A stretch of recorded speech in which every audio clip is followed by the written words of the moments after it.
Welcome to Wealth Wisdom.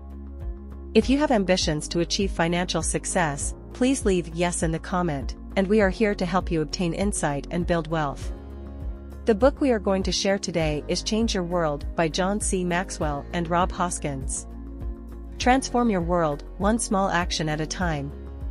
Have you ever felt like you're not living up to your full potential? That you have unique gifts to contribute to the world, but you have no idea where to even begin? We all have the potential to make a difference, but we get overwhelmed by the immensity of the world's social problems and end up doing nothing at all. This sharing will show you how to move from good intentions to taking action. You'll discover how to identify a meaningful cause, recruit a good team, and communicate powerfully. Most importantly, you'll learn that all profound transformation comes from within. If you're living according to your values, you'll make a positive impact on the people around you and change the world. In this sharing, you'll learn why small actions can lead to big changes, how to recruit a transformation team, and why passion isn't enough to sustain a movement. Before we continue, if you are interested in this topic, please consider subscribing and give us a thumb up. Let's continue. In order to change the world, you need to become courageously hopeful. Open up any newspaper, and you'll be bombarded with terrible news about the world.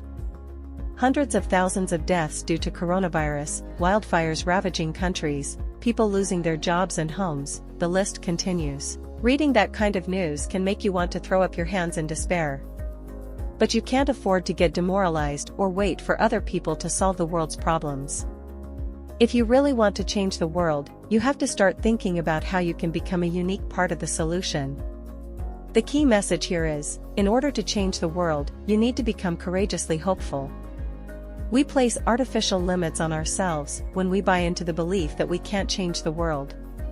So the first step in becoming part of the solution is changing this mindset. We need to challenge our own hidden assumptions and pessimistic beliefs. You should replace your pessimistic views with the belief that you can make a difference. Sure, you may not be able to solve world hunger in one fell swoop, but you can make a valuable contribution. Brian Jarrett had every reason to be cynical and despairing about the world. Abandoned by his father, he was a victim of sexual abuse as a child. He spent his teens drinking and trying to numb the pain, but over the years, something changed. He realized that he had the opportunity to help youths in the same position he'd been in.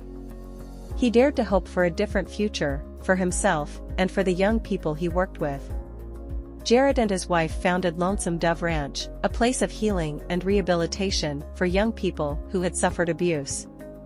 The ranch has since made a difference in the lives of thousands of young people.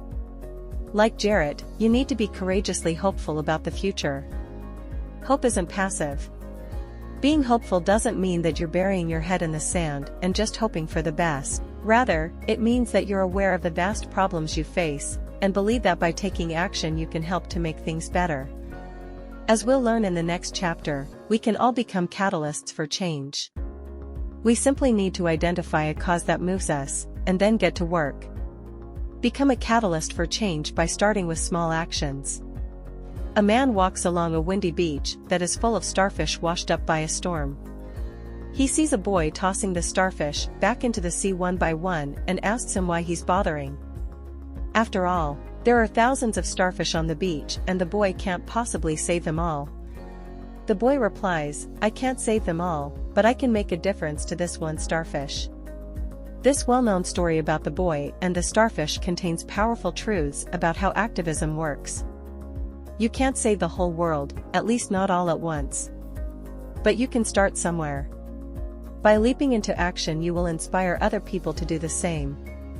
Here's the key message: become a catalyst for change by starting with small actions.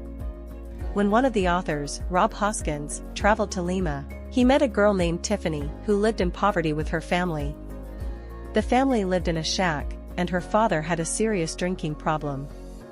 Rob helped her by connecting her with local organizations and support services.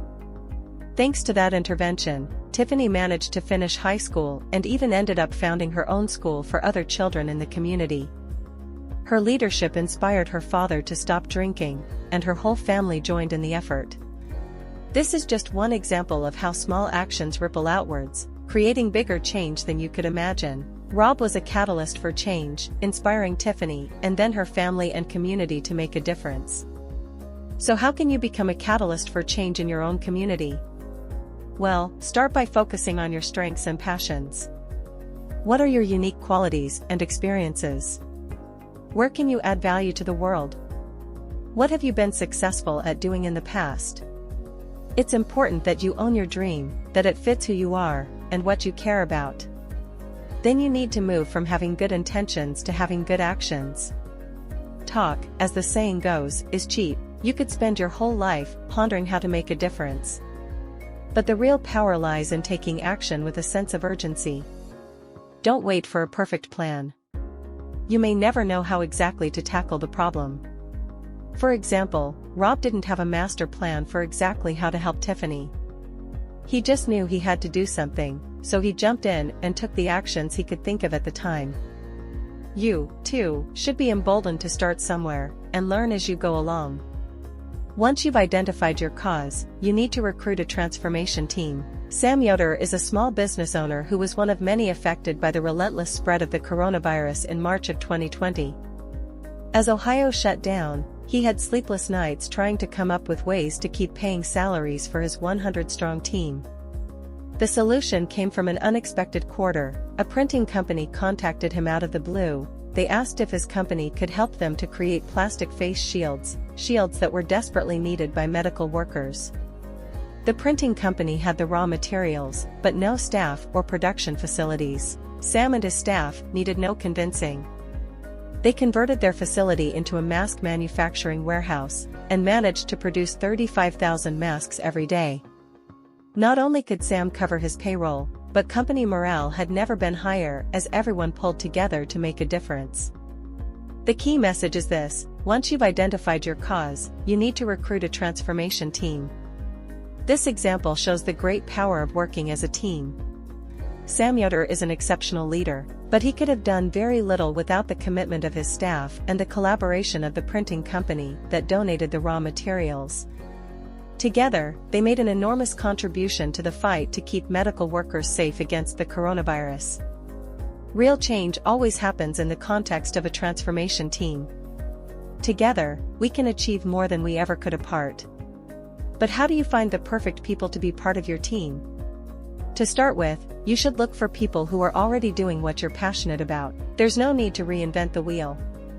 If there are already great organizations out there, then you can join them and contribute your unique gifts to their effort. If you can't find the right organization, then you may need to recruit your own. Share your vision with your friends, family, and colleagues. Ask them for feedback and then invite them to join you in making change together. People become motivated by the chance to connect with other people and work on a cause that is bigger than themselves. Remember that working with the right people is more important than working with a crowd of people. Make sure that you surround yourself with people who share your values and are willing to throw themselves into working toward a solution. Passion isn't enough to create a sustainable movement for change. You need clear goals and good leadership. The Occupy Wall Street protesters were full of passion. In 2011, they spent weeks sleeping in tents in a New York park. They chanted slogans until they were hoarse. They spent hours and hours in meetings and discussions, and their effort inspired a global movement. But the protests soon fizzled out. Why? Well, in spite of their commitment, the Occupy Wall Street protests never cohered around a clear goal.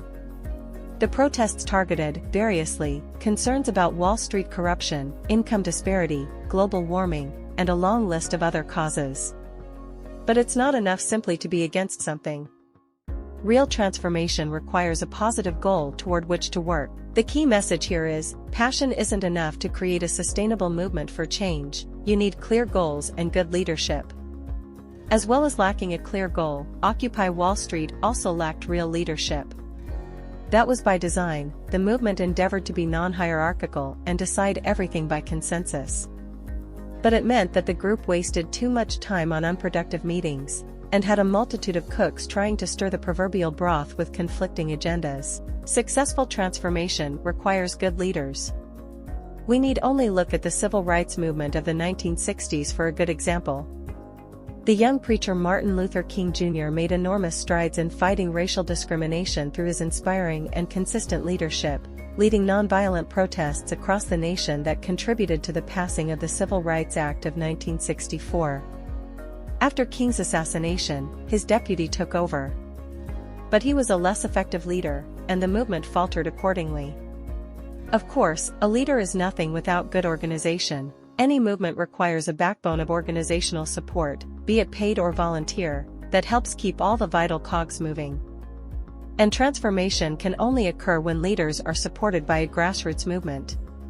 Without that, it will be too superficial to flourish. Just look at the example of Michael Bloomberg's 2020 primary campaign for the US presidency. He threw lots of money at the problem, outspending all the other candidates on his nearly billion-dollar campaign. But he succeeded in winning only one primary race. There was no widespread grassroots movement fighting for him, so no amount of money could buy the real change he sought. Real change takes place with top-down leadership and bottom-up support. Most importantly, it happens when everyone is united around a common goal. To change the world, you need to live by good values. Imagine you're out to lunch with a business leader who has approached you with an inspiring plan for changing the world. You're completely entranced by his ideas and ready to sign on to his proposal when you notice that he's shortchanged the waitress. Suddenly, you have serious doubts about collaborating with him. No one can trust a leader who doesn't have good values. That's why embodying good values is essential for anyone who wants to be active in transforming the world for the better. Here's the key message: to change the world, you need to live by good values. Every major religion and spiritual tradition espouses one fundamental value: treat other people in the way you would like to be treated. That fundamental maxim should underpin every value you cultivate as a leader. If you put other people's well-being first in everything you do, you can be sure of a successful venture.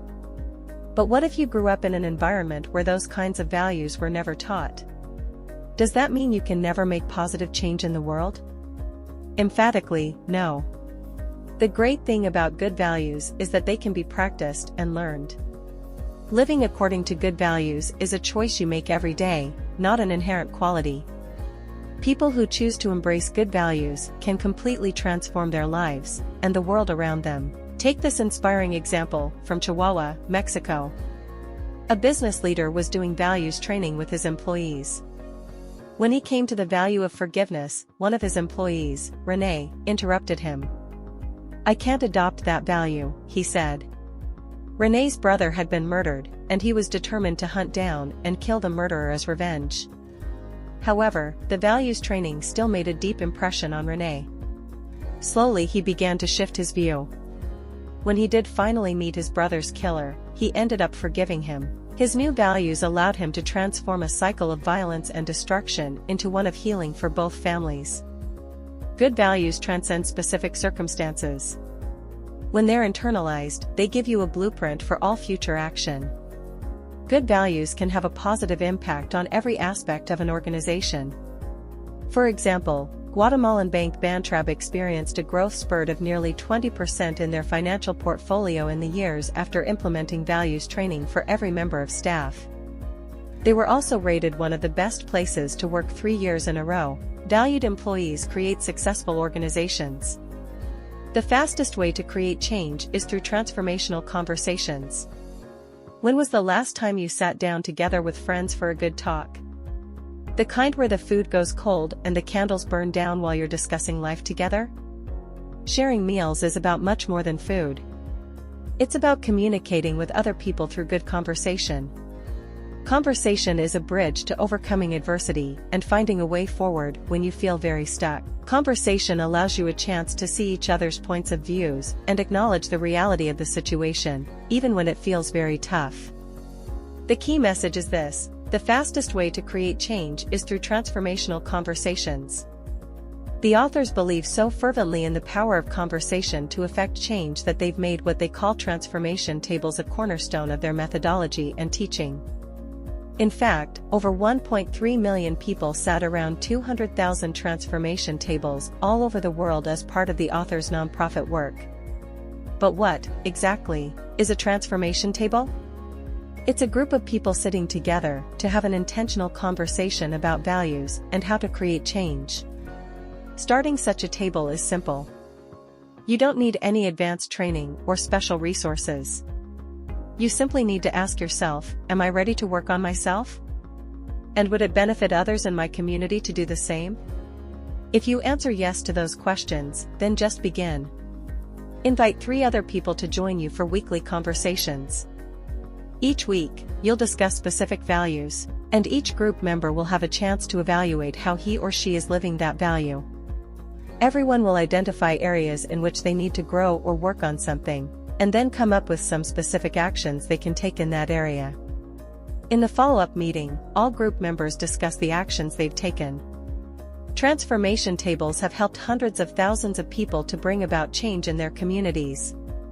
They're effective because they create common ground for people to come together honestly and authentically. The group dynamic also creates a powerful sense of accountability, encouraging members to undertake follow-up actions to which they've committed. And the repetition of the meetings creates space for the work to become ingrained in people's lives. So much repetition means that actions become habitual and start to be second nature for people. Change begins at these tables, and is given a chance to flourish through conversation. To make a difference, you need to measure your results objectively. Many activists and leaders evaluate how successful their actions have been by how they feel about them. But here's the thing, feeling good about something isn't the same as doing good. That's something that author Rob Hoskins knows only too well. His team was working feverishly to tackle the HIV/AIDS epidemic in Swaziland, and were sure they must be making a difference. But official figures showed that rates of infections for HIV were actually going up. They were working hard, but they weren't actually having the impact they needed to have. From that point on, Rob was determined to evaluate the success of his programs objectively to make sure that they were making a real difference. He introduced a system he called the 5Ds, which he has relied on ever since. By applying these steps, you, too, can accurately assess the effectiveness of your actions.